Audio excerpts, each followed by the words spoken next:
Hora H do Agro, com Kellen Severo. Oferecimento Ihara. Agricultura é a nossa vida. Ihara. Sicoob, mais que uma escolha financeira. Abra sua conta. Consórcio Nacional Valtra. Seu sucesso em nossos planos. Tecnogera, segurança e eficiência energética.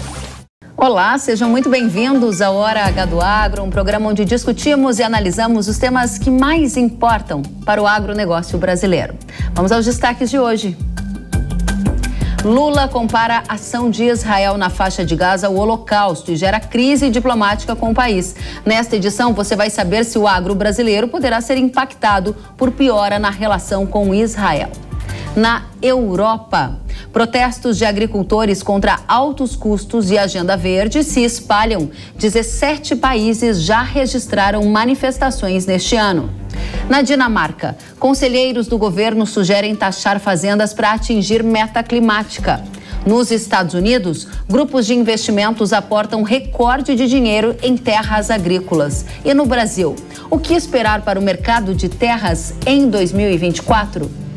Crise do leite. Pecuaristas mineiros vendem animais para conseguir pagar as contas. E na soja, análises sobre a pergunta mais pedida da semana: o preço da soja vai subir? Você confere tudo isso e muito mais no Hora H do Agro, que já está no ar. Os protestos de agricultores estão se espalhando pela Europa. Nesta semana, pelo menos 6 países registraram manifestações. Na França, dezenas de agricultores despejaram terra em frente a uma prefeitura no noroeste do país. Eles exigiam progresso nas negociações com o governo antes de um importante evento agrícola que acontece em Paris. Já no sul do país, estradas foram novamente bloqueadas. Na Espanha, um comboio interrompeu o trânsito ao redor da capital Madrid. Os agricultores se deslocavam em direção ao Ministério da Agricultura para protestar contra a falta de ajuda do governo ao setor. Faixas diziam não à Agenda 2030. Na Grécia, agricultores se reuniram na Praça Central de Atenas e estacionaram tratores em frente ao parlamento contra o aumento dos custos. Uma faixa com um caixão preto preso na frente de uma máquina agrícola dizia: a pecuária morreu hoje.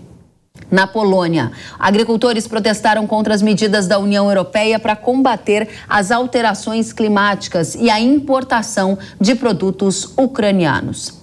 E outro país que também aderiu ao movimento foi a República Tcheca. Lá, mais manifestantes também foram às ruas e eles, pelo menos, protestavam contra altos custos de produção. Agora já são pelo menos 17 países da Europa realizando protestos neste ano. Os agricultores reclamam de altos custos, retiradas de subsídios, entrada de produtos importados na Europa e as restrições impostas ao agro para atingir as metas climáticas do bloco, que fazem parte do Acordo Verde Europeu.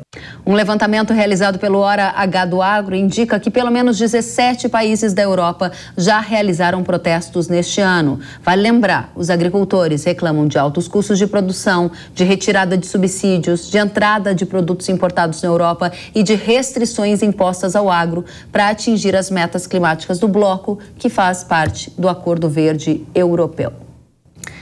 Um grupo de especialistas considerados conselheiros do governo sugeriu nesta semana que a Dinamarca crie uma taxação sobre as fazendas para que as metas climáticas estabelecidas pelo país sejam alcançadas.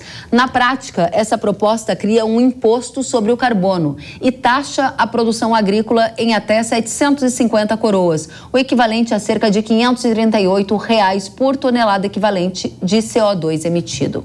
O país tem o objetivo de cortar as emissões de gases no setor agrícola entre 55% a 65% até 2030. Uma reportagem da agência de notícias Reuters revela que se essa taxação entrar em vigor, a produção agrícola da Dinamarca poderia cair entre 6% e 15%. E a criação de bovinos e suínos teria uma queda de cerca de 20%. Com isso, a Dinamarca seria o primeiro país do mundo a criar esse tipo de imposto. A proposta ocorre em um momento em que agricultores de diversos países da Europa protestam há mais de um mês contra, por exemplo, a imposição de regras ambientais que estão inviabilizando a atividade. Para tratar deste assunto, a gente recebe agora o cientista político Christian Lobauer. Christian, seja muito bem-vindo ao Hora H do Agro. Obrigado, prazer estar com você, Kellen. Obrigada. A gente começa te perguntando sobre essa proposta da Dinamarca, né, que quer criar uma taxa sobre a emissão de carbonos que incida sobre as fazendas que produzem comida. Essa proposta vai virar uma realidade, na sua opinião? É muito surpreendente essa decisão na Dinamarca, justamente nesse momento que você na reportagem fez, na introdução, a demonstração aí da indignação de 17 países de todo o setor agrícola europeu em torno justamente de medidas como essa, que a Dinamarca como se estivesse dobrando a aposta, né? E dando mais um passo, consolidando um imposto verde e fazendo com que a produção agropecuária fique ainda mais cara e que vá para um caminho de inviabilização. Então, assim, é muito surpreendente para mim ver a Dinamarca, embora seja um país menor, ela tem metade do seu território com produção agrícola e é uma das maiores produtoras de suínos do continente. Tem uma tradição grande de competência, de qualidade e, evidentemente, que os dinamarqueses também sofrem de todos esses problemas, principalmente estão indignados com essa agenda do Green Deal, que é essa agenda que, muito além dos subsídios, quer taxar os produtores e reduzir a produção, isso que eu acho mais impressionante, reduzir a produção, achando que com a redução da produção você pode responder a uma agenda climática, que é um contrassenso, né? É realmente essa sensação de ser um contrassenso é o que está mobilizando essas milhares de pessoas lá na Europa a se manifestarem contra, entre outros temas, o excesso da agenda ambiental que pode sim inviabilizar a produção agropecuária em diferentes regiões do mundo. Qual vai ser o freio neste tema, se é que vai existir? Porque de um lado a gente tem manifestações enormes se avolumando, se espalhando por diversos países, mas de outro, as propostas na mesma direção, ou de vilanizar a produção, ou de cobrar mais impostos, continuam a bater na porta. Como é que vai ficar, hein, Christian? Eu acho que o freio, a palavra é boa, o freio vai ser e está sendo político. Você observar os resultados de algumas eleições recentes, veja a Holanda, veja a Itália já foi, a Hungria já foi, a Polônia já foi, agora a Holanda. A Alemanha está tendo eleições regionais com reversão de partidos políticos que têm aversão a essa agenda, que é uma agenda absolutamente dogmática. Está acontecendo. A União Europeia vai ter também nas comissões, né, no Parlamento Europeu vai ter eleições em 2024 e também nós vamos ver uma reversão de posições nas políticas agrícolas. E as reações da comissão, nas palavras da presidente von Leyen, já são uma demonstração de que eles perceberam que esticaram demais a corda. Agora, a decisão dinamarquesa é nacional, né? Então essa questão europeia é sempre muito tricky, né? Muito cheia de segredos, porque as decisões... A União Europeia é uma instituição híbrida, ela tem decisões de política agrícola que são europeias, mas há decisões também nacionais, elas convivem simultaneamente. Então, o freio está vindo politicamente. Assim, na própria Dinamarca, na próxima oportunidade, as forças políticas partidárias que forem defender o que os agricultores estão querendo defender, que é continuar produzindo dentro de condições favoráveis, seja manter os preços dos alimentos em ordem, tanto como os preços da energia em ordem, porque, se me permite, o grande desafio aqui europeu é o seguinte: aumento de preço de alimento e aumento de preço de energia. É uma fórmula dramática para o desenvolvimento e para a estabilidade social europeia. E parece que existe uma desconexão entre as duas coisas, né? A gente tem, desculpe me lembrar de um livro importante, eu até guardei aqui para mostrar para todo mundo aqui, que chama-se a Marcha da Insensatez, que é uma historiadora e jornalista americana, escreveu esse livro que diz o seguinte, ela vem desde Troia até a Guerra do Vietnã. Ela mostra como que é curioso ver que, como na história humana da civilização, os governos costumam tomar decisões erradas que levam a consequências desastrosas, consequências que vão contra o seu próprio interesse. E é muito comum isso acontecer na história da civilização. E mais uma vez a gente está vendo isso. São decisões que vão contra o interesse do Estado, seja europeu ou os Estados nacionais, porque são tomadas por decisões mesquinhas, muitas vezes de interesse pessoal e muitas vezes de interesse oportunista. E é exatamente o que está acontecendo de novo no século XXI. O resultado em países democráticos, porque ela trata da insensatez, né, da coisa tirana, ela tira a decisão tirana, porque não tem como rebater. Mas em democracias como as europeias, você vai ver a reação na política. Vai vir, como já está vindo, uma reação de confronto a eu diria, esse dogmatismo, essa ideologia que tomou conta da agenda europeia. Interessantíssimos pontos que você traz sobre a política ser uma das respostas e também essa menção à marcha da insensatez, essas decisões equivocadas que geram efeitos colaterais enormes. O ponto neste momento, Christian, a gente está vendo 17 países já com manifestações, são meses em que agricultores estão indo às ruas, pegando seus tratores, deixando as suas propriedades e dizendo, basta, não dá, atingimos o nosso limite. Como é que essa história vai acabar? Porque, ou de um lado, os agricultores vão cansar de ir às ruas e deixar suas propriedades, porque eles têm contas para pagar, e aí essa agenda se fortalece, ou de outro lado, vai haver sim uma sensibilização e uma revisão das políticas agrícolas ou dessas ideias de exagero na pauta ambiental que está prejudicando, em muitos casos, a produção de comida? Eu acho que esse confronto de posições, que são muito maior do que só da agricultura, mas esse confronto ele continuará durante um bom tempo. Uhum. Ele tem na política, mas na esfera política ele também vai continuar, porque o debate sobre mudança climática não vai acabar. Sim. E, ao mesmo tempo, ninguém vai enterrar o interesse de uma classe tão relevante como é a agrícola para os europeus e para o mundo de uma hora para outra. Eu tendo a achar que no curto e no médio prazo deve acontecer o que já aconteceu em outras passagens dos últimos anos. Por exemplo, os parlamentos europeus decidem banir os neonicotinoides, né, que são um grupo químico que serve como produto de defesa vegetal na França. Uhum. Depois de um ano, todos os produtores de beterraba e mais alguns outros produtores franceses vão desesperados à União Europeia dizer que a produtividade da beterraba caiu 30%. A União Europeia, então, por sua vez, retira a decisão e pede uma avaliação posterior. Então, é um jogo de empurra e de puxa, né? Uhum. Que fica implementada e depois ela é retirada. Agora já aconteceu. A União Europeia acabou de tomar uma decisão que vai rever a ideia de expansão dos territórios agrícolas que tem que ser regenerados, porque era 4%, agora eles estão pedindo que seja mais, e vão manter alguns subsídios. Veja, o que os europeus estão pedindo é muito mais do que manter os subsídios de combustível ou de peças, equipamentos. Eles estão pedindo para não se colocar mais barreiras, porque eles estão dizendo o seguinte, nem com subsídio eu estou aguentando. Uhum. Né? O subsídio, por sua vez, vai cair nos próximos anos. A Europa não vai ter caixa para manter isso, mas pelo menos não vai impor, provavelmente, algumas medidas que estavam aí no Green Deal, que tinham sido, estavam para ser implementadas nas próximas semanas e que foram revertidas justamente por esse fenômeno de manifestação que a gente está vendo agora. É um fenômeno mesmo, e aqui no Brasil, Christian, eu vejo a simpatia do agro brasileiro a essa mobilização, porque há um exemplo, né, de união, de força, de tenacidade num movimento que já dura semanas. À medida que os europeus vão ganhar um fôlego extra nessa agenda verde, como você disse, nessas pressões adicionais que poderiam vir, há algum efeito colateral aqui no Brasil? Essa conta pode ser aumentada, dobrada sobre os países que enviam produtos para lá, como é o caso do Brasil?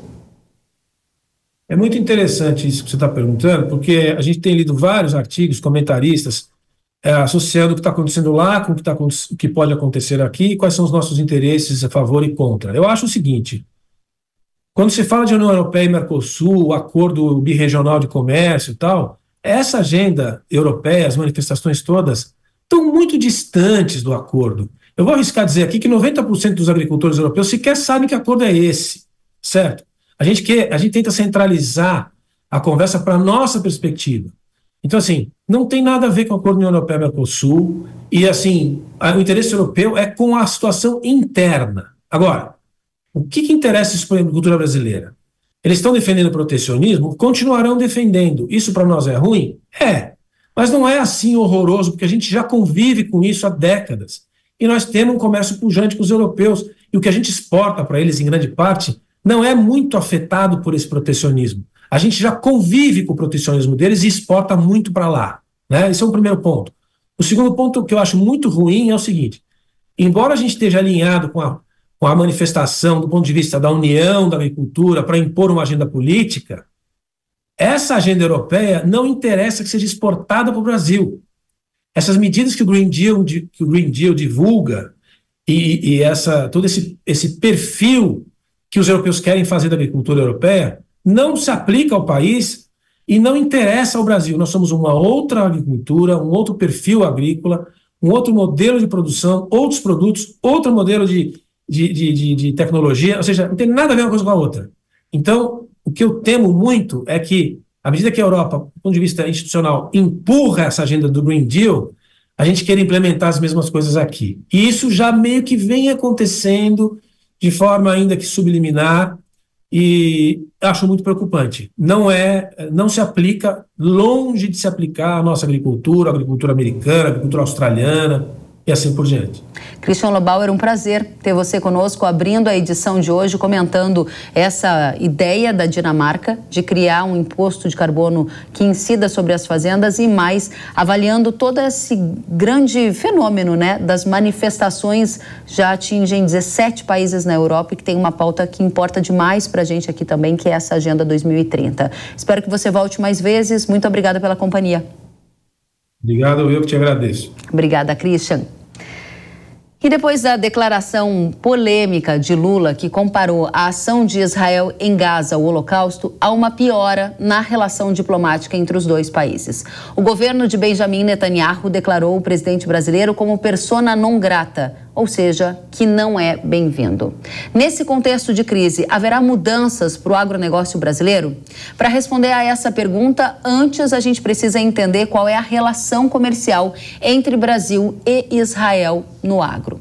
Nas importações de insumos estratégicos, como fertilizantes, Israel está entre os principais fornecedores brasileiros. Em 2023, o país ficou com uma fatia de pouco mais de 7% das origens do cloreto de potássio utilizado nas lavouras daqui. Agora, para fertilizantes de fósforo, como o superfosfato simples e o superfosfato triplo, o país respondeu por 17% das importações brasileiras, ou seja, é uma importante origem do que é usado no agro. No caso das exportações do agro brasileiro para Israel, soja, carnes e cereais estão entre os produtos mais enviados. De lá vem para cá frutas, produtos do complexo sucroalcooleiro e também de origem vegetal. Apesar da crise diplomática entre os países, não é esperado uma quebra no fluxo comercial de importações e exportações de forma a impactar o agronegócio brasileiro. A gente ouviu mais opiniões que vão nessa direção, como a do analista de mercado de fertilizantes da StoneX, Marcelo Mello, que diz que as importações de adubo vindas de Israel são consideradas pequenas e por isso não há risco maior para o setor agrícola do Brasil. O mesmo vale para as exportações agro-brasileiras, já que Israel ficou na 46ª posição. O Leandro Gílio, que é pesquisador do INSPER, disse que o risco de uma sanção comercial ainda é bastante pequeno. As relações entre Brasil e Israel, elas vão muito além dessa lista de produtos aqui mencionados. As trocas nas áreas de irrigação e startup são exemplos do intercâmbio bem-sucedido entre as partes, que a gente espera não seja interrompido por declarações inconsequentes como as feitas por Lula.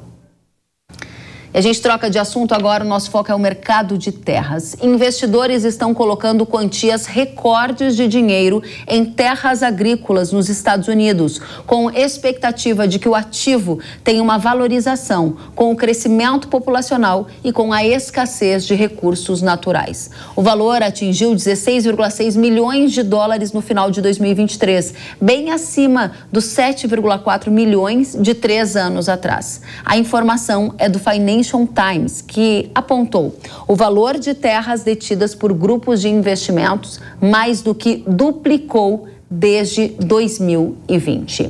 O preço das terras agrícolas disparou nos Estados Unidos nos últimos anos, com efeitos da pandemia e da guerra na Ucrânia, no preço das commodities, também favorecendo a valorização deste ativo. A gente vai tratar agora desse fenômeno que está acontecendo lá nos Estados Unidos e vamos trazer as perspectivas para o mercado de terras no Brasil a partir agora de 2024, que vem por aí. Para essa conversa, a gente recebe o Anderson Galvão, que é diretor da Celeris. Anderson, seja muito bem-vindo. Olá, Kelly. Olá a todos que nos assistem. Obrigada pela sua companhia, Anderson. E a gente há pouco dava destaque aqui a essa reportagem do Financial Times que chama a atenção para o grande aporte de recursos dos investidores em terras agrícolas nos Estados Unidos, diante de uma crença de que esse é um ativo que vai se valorizar muito mais nos próximos anos. Esse é um movimento exclusivo dos Estados Unidos ou é uma tendência que você tem observado acontecer em outras áreas do mundo, hein? Esse é um movimento que eu diria que ele não é restrito aos Estados Unidos. A gente viu acontecer no Brasil também, isso aconteceu no Uruguai, Austrália, até mesmo na Europa, que são, a gente diria, mercados de preços de terra bastante maduros, ou seja, é um movimento quase que global. Movimento global e que tem uma tendência de continuar a acontecer? A gente tem situações distintas. O mercado americano, o mercado australiano, eles são mercados muito mais institucionalizados, com a participação de fundos de pensão, fundos imobiliários, o que é ainda restrito ou ainda relativamente pequeno no Brasil. Então, a gente tem comportamentos distintos. O que eu posso dizer, pelo que a gente estuda aqui na casa, é que esse movimento de alta, de sustentação dos preços, ele tem elementos que às vezes eles são comuns a esses diferentes mercados, por mais que cada um deles tenha a sua característica. Esses elementos comuns, por exemplo, na reportagem, eles estão falando em aumento da demanda de alimentos no mundo e escassez de recursos naturais. Tem outros elementos além desse que você colocaria nessa conta que leva a essa tendência que eles estão apontando? Como contramedida aos efeitos da Covid lá em 2020 e 2021, bancos centrais mundo afora imprimiram dinheiro. A gente viveu um período de juros nos diferentes mercados internacionais, os juros muito baixo, e juro baixo é um convite à valorização de ativos, ações, real estate urbano, real estate imobiliário. Então esse é um outro elemento. Dentro de uma perspectiva aqui no Brasil de juros mais baixos, ou até uma expectativa de que em algum momento não tão longe os Estados Unidos comecem a reduzir juros também, esse movimento que você acabou de falar se aplica a um futuro próximo? Exato. Quando eu trago essa realidade para o contexto brasileiro, a gente tem o seguinte movimento, Kelly. Primeiro, lá em 19, 20, lembra-se que a gente estava com Selic a 3%, um pouco menos do que isso até. Então, a gente teve um movimento de juro baixo que, além do próprio dinheiro do agro, do produtor rural que passou a comprar mais terras pelos temas de demanda e tudo mais, a gente teve também o investidor do asfalto, o investidor da Faria Lima, indo atrás do ativo imobiliário rural, tal como a matéria do Financial Times cita para a realidade norte-americana. Depois, até pelo surto inflacionário, inflação dos alimentos, que é até consequência desse boom de liquidez global, o Brasil e outros países da América Latina foram mais cedo no movimento de alta de juros, tanto que o problema de inflação na região resolveu antes desses países, e isso obviamente lá em 2022 e 2023 afasta um pouco o investidor financeiro do mercado de terras, no caso do Brasil, e agora com uma Selic já com viés de voltar para um patamar de um dígito, mesmo que alto, terra agrícola já volta a ser interessante novamente no mercado brasileiro. A gente vai entrar agora no mercado brasileiro mais no detalhe, eu volto a falar com você em alguns segundos, fica com a gente, Anderson. Aqui no Brasil, um levantamento realizado pela S&P Global Commodities Insights indica que no último trimestre de 2023, o preço médio das terras agrícolas registrou uma alta de 3,2% em comparação com o trimestre anterior. Você vê na tela a evolução dos preços por tipo de produção agrícola. Veja como essas culturas tiveram essa evolução. A recente queda do preço das commodities e os impactos na rentabilidade agro explicam o baixo volume de negócios no mercado de terras brasileiro no último ano. A gente preparou também uma tela para mostrar onde é que estão as áreas agrícolas mais caras do país. Vale destacar que esse levantamento se refere ao estado e leva em consideração o preço médio. Veja que, na média, o Paraná é o estado que tem as terras agrícolas mais caras, com valores acima de R$66 mil por hectare. Na sequência aparece Rio Grande do Sul e São Paulo, com hectare valendo cerca de R$56 mil. Santa Catarina, com hectare sendo negociado em R$42 mil. A gente volta a falar com você, Anderson, e a pergunta é: os preços das terras agrícolas no Brasil vão se valorizar em 2024? Você já deu uma pista ligada a juros. Que outros fatores estão no seu radar e esses preços vão subir? A gente enxerga da seguinte forma, Kelly: de um lado, como sustentação de demanda, ou seja, apetite do investidor atrás da terra agrícola, um viés de uma Selic mais baixa.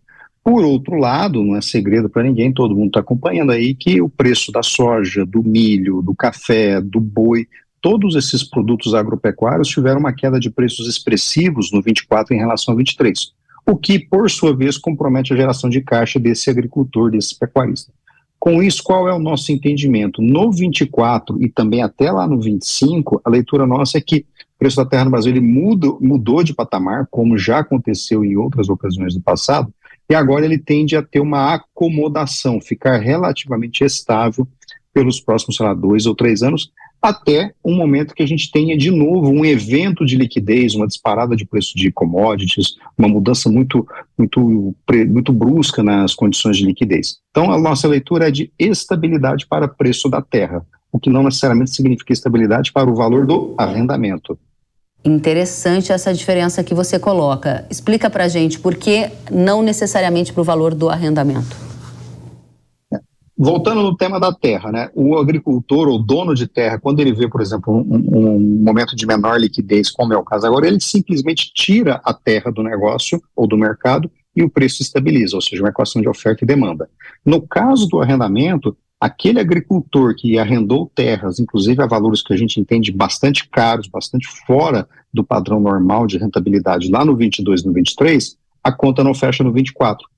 Qual é a opção para esse agricultor que arrendou essa terra cara? Ou ele vai renegociar um novo valor com o dono da terra, ou ele simplesmente vai devolver a terra porque a conta não fecha. Arrendamentos de 18, 20 sacas de soja, dependendo da região do Cerrado que a gente passou a observar, é uma conta que não fecha na realidade de produtividade e preço agora da safra 23-24. Consequentemente, nossa leitura é que no 24-25 o preço do arrendamento cai, o preço da terra fica relativamente estável.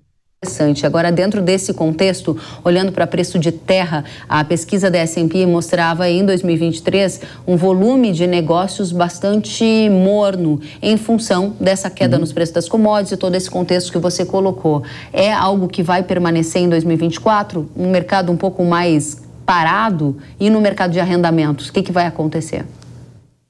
Eu entendo que, de novo, dada a condição de rentabilidade do agricultor brasileiro nesse 23-24 e ao que tudo indica no 24-25, o mercado de compra e venda de propriedades rurais ele tende a ser morno. Um detalhe que também merece atenção é que teremos sim agricultores com situação econômica financeira estressada, comprometimento de liquidez, capacidade de pagamento de dívida, e isso certamente vai levar a alguma oportunidade de liquidez forçada, ou seja, o agricultor ser obrigado a vender aquela área, que ele tem uma alienação fiduciária, alguma garantia atrelada a algum compromisso da operação dele. Dentro desse contexto da nossa conversa, para encerrar, Anderson, tem uma premissa que diz que investir em terra é uma das coisas que nunca falha, né? Que o ativo ao longo do tempo sempre se mostrou um ativo de ótima qualidade, que vai acumulando valor em relação a outros investimentos. Essa premissa é uma premissa válida mais do que nunca nesse nosso contexto geopolítico, político, em que há bastante desafios, é o melhor ativo a se investir no momento?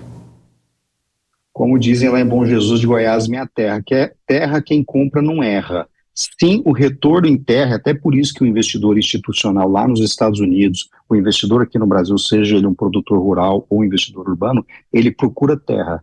Terra, primeiro, não se fabrica mais terra. Segundo, historicamente, terra como um ativo real protege contra a inflação.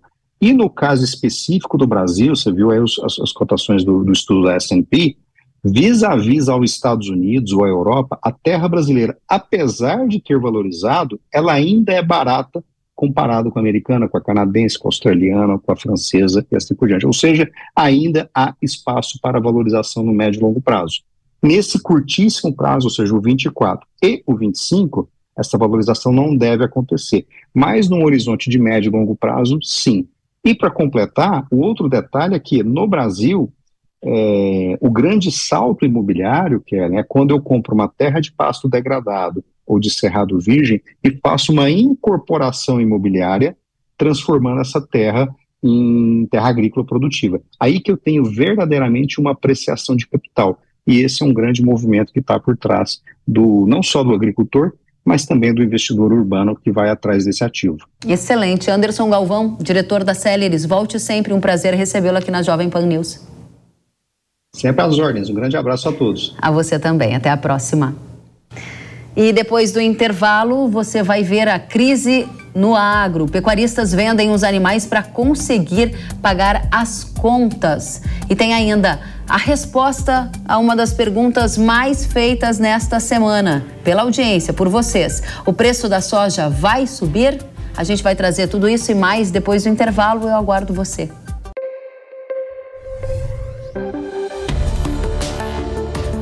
O agro, setor que movimenta a economia brasileira, gerando renda, emprego e oportunidades para toda a população. Hora H do Agro, com Kellen Severo.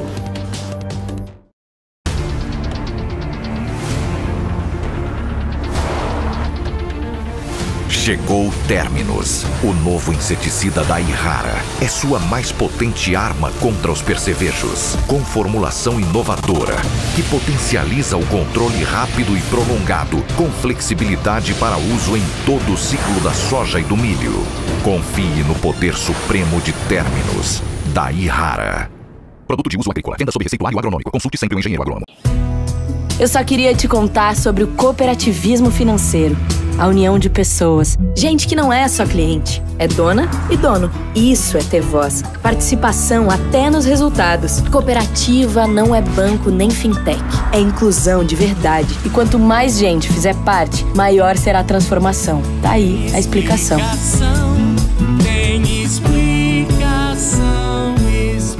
Mais que uma escolha financeira. Cicobi. Com o Consórcio Nacional Valtra, você escolhe o melhor prazo e a parcela mais acessível para o seu bolso. Aproveite e garanta já sua cota em nosso mais novo grupo. Então, vem ser valtreiro com a gente. Entre em contato através do WhatsApp 11 981 12 1207. Consórcio Nacional Valtra. Seu sucesso em nossos planos. Quando a energia elétrica acaba ou precisa realizar trabalhos em altura, você tem que se preocupar com o que fazer com a sua operação e fica na dúvida se vai conseguir atender suas demandas? Já pensou em contar com um serviço que inclui instalação, operação e manutenção de geradores e plataformas elevatórias, sem que você precise comprá-los? Na Tecnogera, você fica seguro e livre para pensar no seu negócio principal. Estamos em todo o Brasil. Fale com a Tecnogera pelo 0800 772 1601 ou acesse tecnogera.com.br. Sabia que o Brasil é um dos maiores produtores de soja e milho no mundo? Esse mercado movimenta mais de 70 bilhões de dólares anualmente e tem muitas oportunidades. Com o curso de comercialização de soja e milho da NIL, você aprende a negociar preços em bolsas internacionais e proteger seu capital. O professor João Birkan tem mais de 60 anos de experiência e vai te ensinar como ganhar dinheiro no agronegócio. garantir uma taxa melhor do dólar para daqui a 12 meses. Esse curso é ideal para você que quer trabalhar com trading de soja e milho no mercado financeiro e para você que é produtor e quer potencializar os lucros com sua safra. Ingresse no setor que mais cresce no Brasil. Acesse newcursos.com.br e inscreva-se.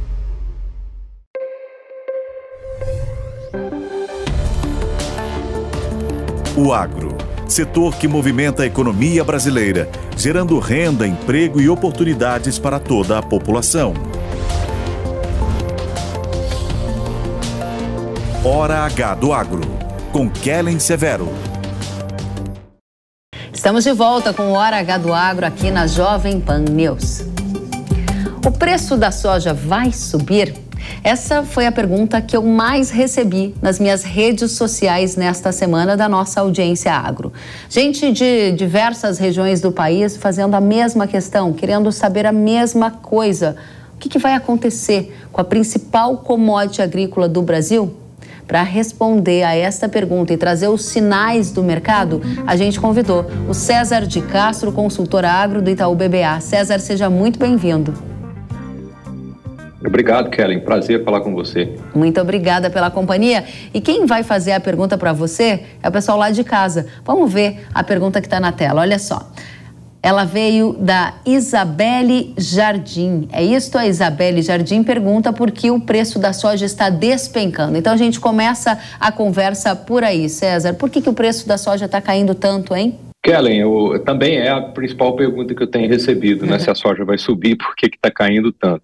Basicamente, sendo bem simplista aqui na resposta, é porque a soma de Brasil e Argentina nesse ano, né, na produção de soja, é algo como próximo de 15 milhões de toneladas maior do que o ano anterior, né? Vale lembrar que o ano anterior a Argentina colheu cerca de 25 milhões de toneladas de soja, foi muito afetado pela Laninha. Esse ano é uma situação completamente diferente, eles devem vir bem. Isso mais que compensa a redução que a gente deve ter, especialmente no Mato Grosso, né, que estamos vendo. Então, basicamente é isso, né? Não há um quadro de iminente desabastecimento de soja para o mundo e num ambiente de demanda, acho que um pouco também questionável, né?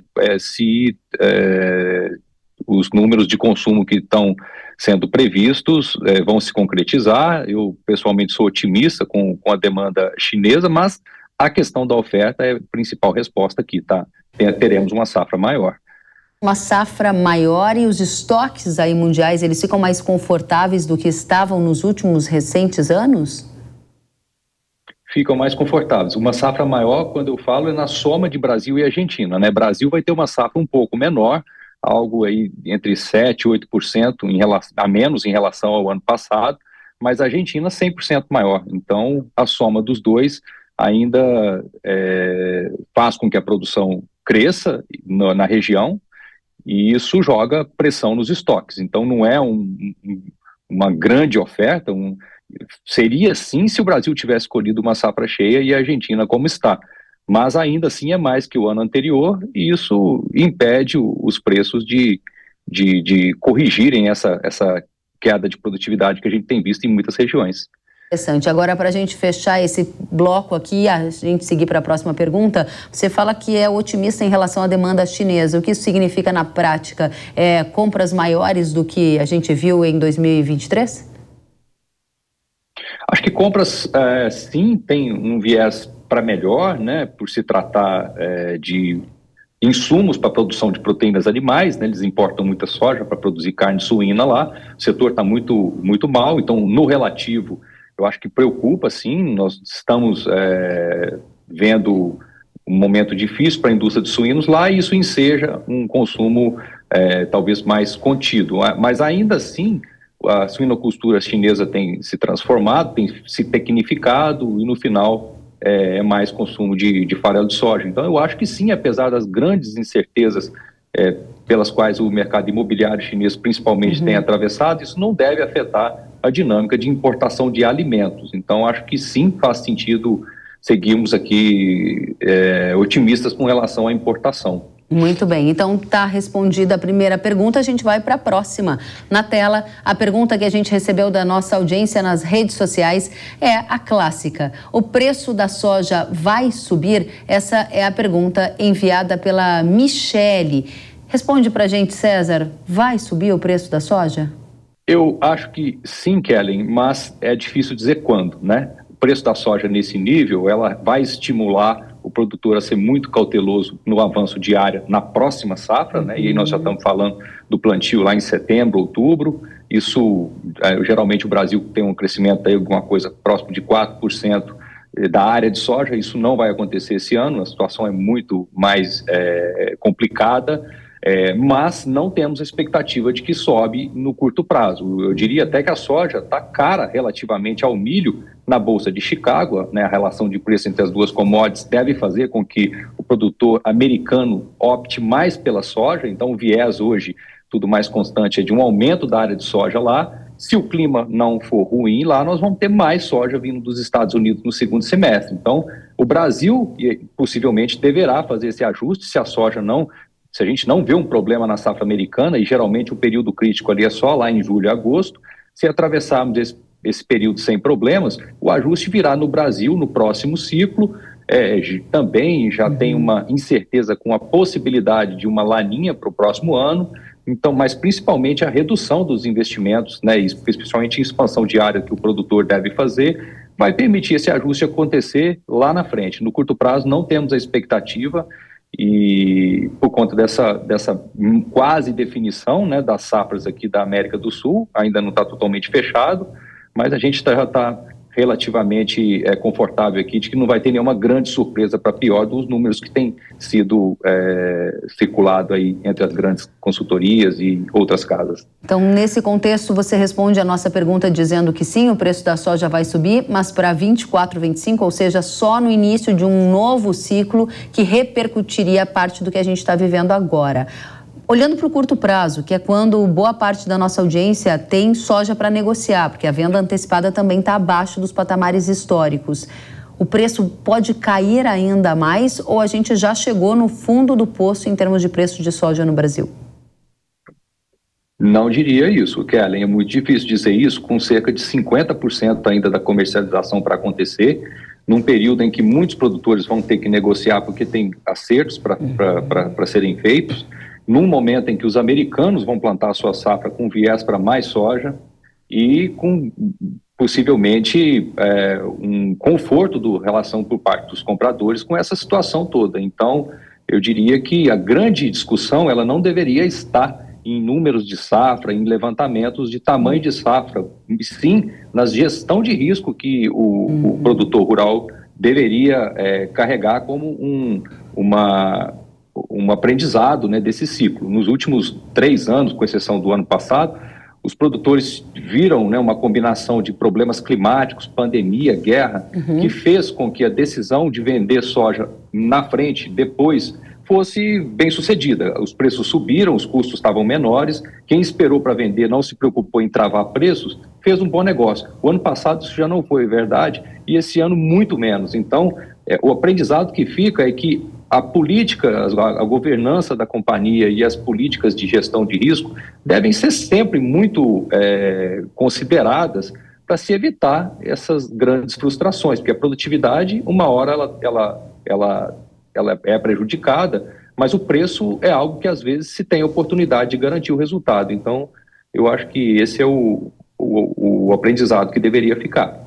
Dentro do que você nos traz, você diz que ainda é cedo para dizer que estamos no fundo do poço em preço de soja, dado que ainda falta metade da produção a ser colhida. Dentro desse cenário, não é descartado um preço de soja abaixo de 100 no curto prazo? Não é descartado. Falta mais da metade para ser comercializado, porque a colheita ainda está menos no Brasil, né? No Mato Grosso próximo disso, mas no Brasil, na média nacional, tem muita soja ainda para até se desenvolver, principalmente lá no Mato Piba, que está indo muito bem, tem chovido bem, tem situações muito diferentes no Brasil esse ano, sem dúvida, mas tem um volume muito grande de soja ainda para ser colhida e comercializada. Se a gente imaginar que tudo isso vai acontecer nos próximos meses, é um momento de maior pressão. Isso está se refletindo nos prêmios, né, que estão muito negativos. Então, sem dúvida, é uma situação bem complicada. E os nossos vizinhos argentinos também estão colaborando bastante, né, com a boa safra deles para esse peso, né, dessa pressão lá fora. E, novamente, a soja está até cara em dólares lá em Chicago relativamente ao milho. O milho está ainda pior o quadro, então não dá para descartar novas quedas, não. César, tem mais pergunta da audiência, vamos ver? Qual é o tamanho da safra de soja 23-24 no Brasil? Essa pergunta é do Carlos e é interessante que o Carlos mandou essa pergunta e você há pouco comentava sobre isso. Muita gente foca no tamanho da safra, porque se essa safra for mais frustrada, César, há uma expectativa de que o preço possa reagir. Essa é uma situação que você já descartou? Exato, Kellen. Nós estamos trabalhando com 153 milhões de toneladas desde o final de dezembro, né? No começo do mês a gente tinha um número bem maior, claro, não choveu, foi muito ruim, nós revisamos esse número. A grande maioria das consultorias, órgãos governamentais, empresas externas, tem trabalhado com números ao redor de 150. Definitivamente eu não discutiria se for 150, alguma coisa assim, mas acho que é muito longe das estimativas bem menores que existem por aí. E, dito isso, não é aí que deveria estar a discussão, dado que há uma grande convergência em cima desses 150, teria que ser muito pior. Esse assunto ele é muito estigmatizado, ele fica muito latente justamente pelo inconformismo, né, de uma grande redução de produtividade sem reação de preços. Mas a verdade é que a soja está inserida num contexto de regiões, muitas regiões no Brasil e também América do Sul. Então, não achamos que é um quadro caótico, definitivamente. Há sim, claro, muitos produtores que já colheram 20 sacos, 30 sacos por hectare, isso de longe não paga nem o custo operacional, vai sim ser um ano muito difícil, mas na média do Brasil, no agregado, nós não enxergamos a situação como tão dramática a ponto da gente ver números muitíssimo menores do que isso que nós estamos esperando que algumas instituições têm. Vocês estão esperando a segunda maior safra de soja da história, correto? Correto. Bom, vamos adiante. Um último ponto, César. Você mencionou várias vezes durante a nossa conversa o tamanho da safra da Argentina. Nessa semana, a Bolsa de Cereais de Rosário, ela cortou a safra de soja da Argentina em 2,5 milhões de toneladas em relação ao que era observado em janeiro por causa de uma onda de calor que atingiu as lavouras lá. E agora indica uma produção ao redor de 49,5 milhões de toneladas. Isso pode fazer algum efeito em preço de soja? Subir um pouquinho? Eu sei que a nossa audiência quer que o preço suba, por isso também é a minha pergunta. Eu também quero que suba, Kellen, mas acredito que não. É uma redução pequena, muito coerente com o calorão que fez lá e a falta de chuvas, mas já voltou a chover, tem previsões de chuvas também para as próximas semanas. Estamos relativamente confortáveis aí com próximo de 50 milhões de toneladas lá, então não muda a história, tá? Teria que ter uma redução muito maior para a gente ver algum efeito. Muito bem, agora quem quer que suba são os agricultores, né? Porque os produtores de leite, os consumidores estão mais confortáveis com essa redução no custo, é um tema que a gente vai tratar a seguir. E eu quero já te agradecer, César de Castro, consultor agro do Itaú BBA. Volte sempre, muito bom contar com a sua transparência e a disponibilidade para responder as dúvidas da nossa audiência. Muito obrigado, Kellen, foi um prazer, fico à disposição. Obrigada, volte sempre, César. E agora o nosso tema é leite. Produtores da região de Pompéu, em Minas Gerais, estão vendendo os animais para pagar as contas. A cidade é a 5ª maior produtora de leite do estado mineiro. Vamos conferir. O nosso município de Pompéu, hoje com produção de mais de 400 mil litros de leite dia, estamos vivendo momentos muito difíceis. É um negócio que gira muito a nossa renda municipal, então todos os comércios estão com dificuldades no sentido que a renda diminuiu, então está com dificuldade de compras. Então nós, produtores rurais, estamos hoje com necessidade até de fazer descarte de alguns animais para fechar o nosso pagamento de final de mês. né, porque não está sobrando, porque hoje o nosso custo ele é mais alto do que a nossa receita, né? Então hoje o nosso leite a gente está recebendo ele em média de R$2, né? E o nosso custo é aproximado, depende muito do seu formato de trabalho, em torno de R$2,50. Então isso vê a situação que o produtor está, né? Existindo produtores até desistindo de ser produtor de leite, mas com essa dificuldade. Quem está comprando esses animais? Nem quem compra um animal, uma vaca de leite hoje, a gente está conseguindo, porque é generalizada essa situação, né? Essa situação vem decorrente de quê? A grande importação do leite que está existindo, principalmente o leite vindo da Argentina. Por isso essa situação de nós produtores de leite hoje é uma dificuldade muito grande, pois está difícil da gente continuar trabalhando no mercado da situação que está vindo. A gente está pedindo socorro. Realmente uma situação desafiadora. Obrigada pelo relato, obrigada pela atualização. E entre os diferentes investimentos em 2023, a produção de leite de baixa tecnologia foi o pior, com uma rentabilidade negativa de 13,9%. Liderando os rendimentos no ano passado ficou o Ibovespa, com 22,3%. Agora, o leite de alta tecnologia teve ganhos de 6% nesse levantamento que você acompanha pela TV. A gente vai tratar agora do mercado de leite com o Jonathan. Ele é presidente da Comissão Nacional de Pecuária de Leite da CNA. Jonathan Ma, seja muito bem-vindo ao Hora H do Agro. Boa tarde, Kelly. Prazer estar com você. Muito obrigada pela sua companhia. Não tão agradável. Exatamente. É uma crise vivida pelo setor do leite. Jonathan, poderemos ver mais produtores de leite pelo Brasil tendo que vender os animais para pagar as contas, como a gente acabou de ouvir o relato de Minas? Com certeza, esse quadro está em todo o país, não só vendendo animais para pagar conta, descartando animais, como também muitos produtores saindo da atividade, mudando de atividade ou arrendando terras, né? E outros, é claro, reduzindo também a tecnologia, como você acabou de mostrar o quadro da baixa tecnologia com alta tecnologia, mas mesmo com aqueles de baixa tecnologia, talvez baixando mais ainda a tecnologia, porque não suporta injetar um pouco mais de recursos para produzir leite. Esse é um ponto importante de destaque que você menciona. A diferença entre alta tecnologia e baixa tecnologia e na diferença do rendimento observado dos investimentos feitos em 2023. Quem investiu mais na cadeia do leite conseguiu passar por esse severo ano de crise com resultado positivo. Tem alguma mensagem importante para a gente tirar daí?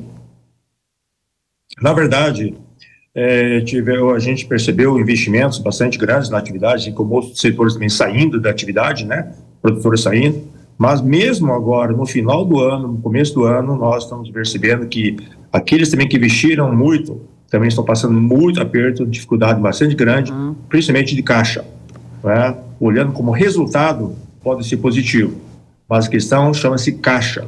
O caixa não está sendo positivo, o caixa está sendo negativo, e o fluxo de caixa realmente é o que manda, né? A gente sempre falou, fluxo de caixa é o que determina realmente o sucesso da atividade. E nesse momento está altamente negativo. Parte da resposta está no fluxo de caixa que você acaba de dizer. Para a gente pegar uma pista, como é que vai ser o preço do leite em 2024? Olha, acabamos de participar agora de uma reunião do Conselho Leite. Estamos percebendo uma reversão da curva de quedas, né, que vem desde abril do ano passado, como nunca aconteceu, né, praticamente 8 meses contínuos, e janeiro uma pequena reversão, não é subida alta, uma pequena reversão da curva. Fevereiro, da mesma forma. Esperamos que a partir de março, abril, a gente comece a ter uma perspectiva um pouco melhor, mas não nos arriscamos a dizer que seja otimista, por quê?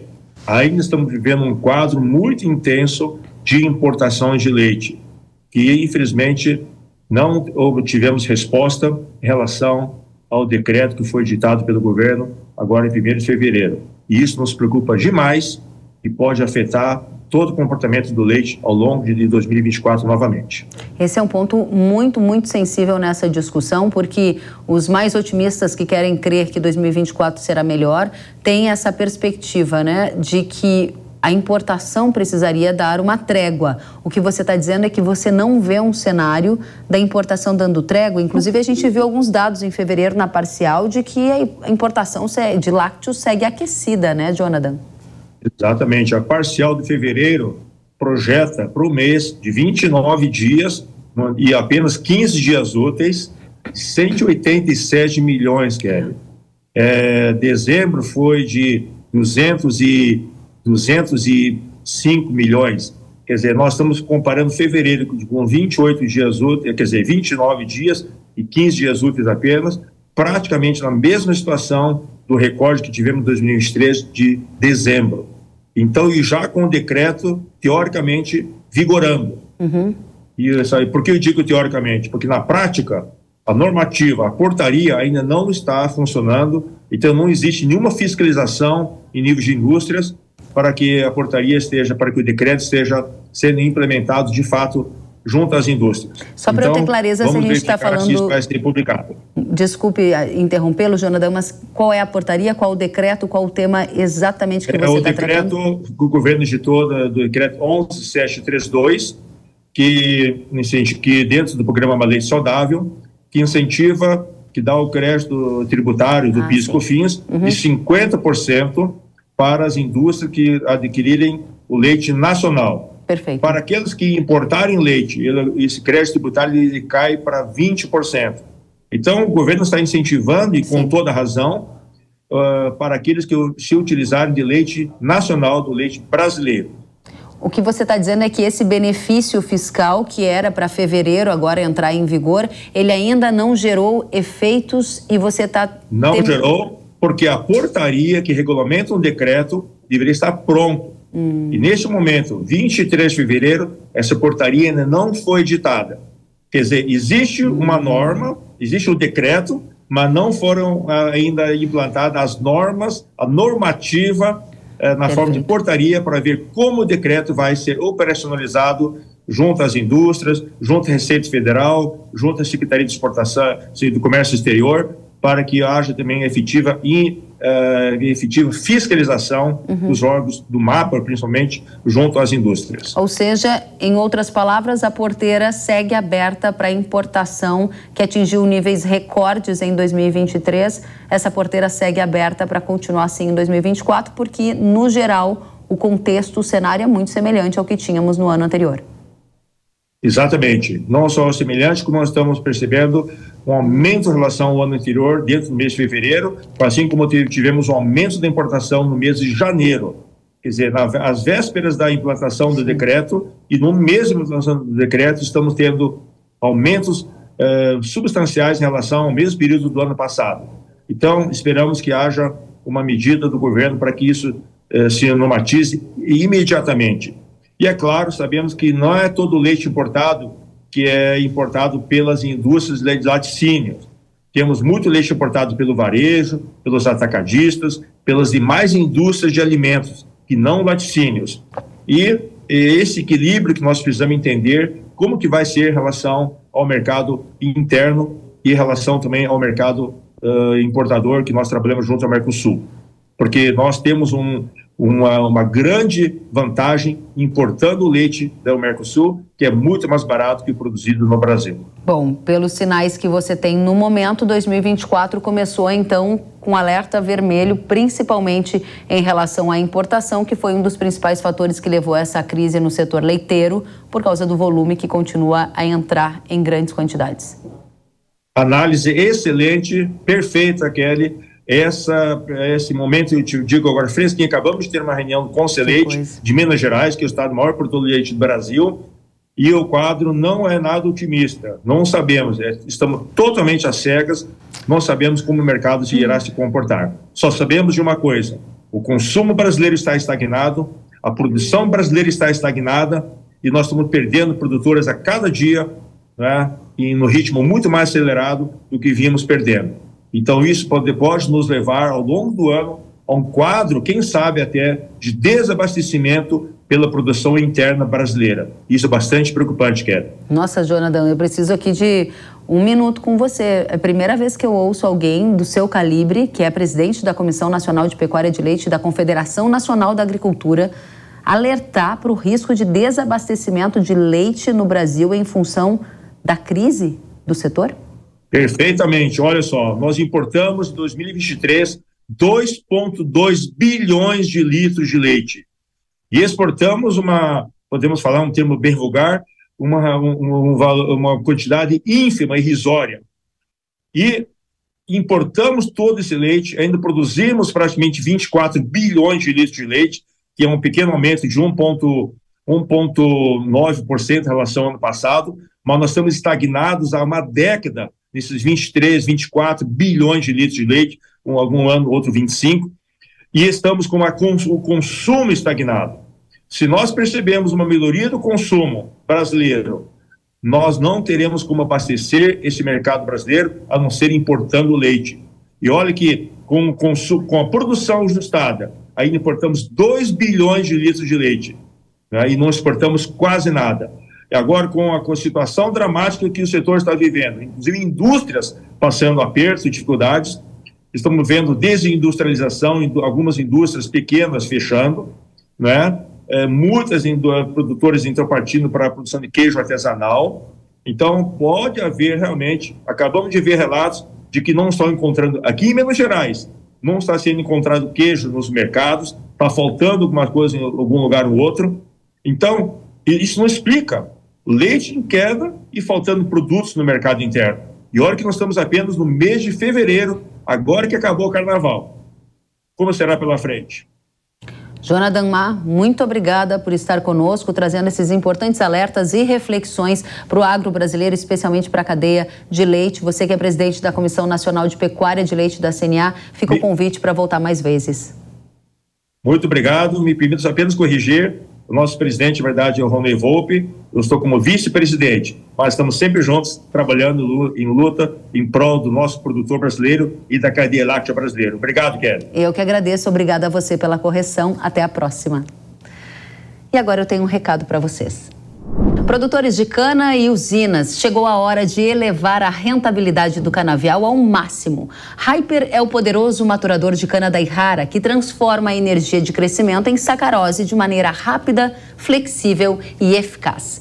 Essa é a solução-chave para extrair o máximo potencial produtivo dos canaviais. Com flexibilidade de uso, o Hyper pode ser utilizado no início, meio e fim de safra, com maior período de colheita útil. Assim, você define o melhor momento para colher, atingindo o máximo TAH.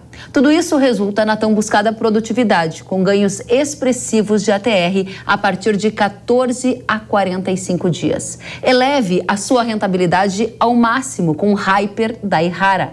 Acesse yara.com.br ou aponte a câmera do seu celular para o QR Code que está aparecendo na tela e saiba mais sobre Hyper. O Hora H do Agro de hoje fica por aqui. Obrigada pela companhia e um especial obrigada, o nosso agradecimento ao colega jornalista Samidana, que durante o meu período de licença maternidade cuidou com muita atenção e carinho do Hora H do Agro, junto com todo o time que fica aqui nos bastidores por trás das câmeras. Obrigada a vocês da nossa audiência por continuarem conosco. Semana que vem tem mais Hora H do Agro. A gente se encontra. Até lá. Tchau.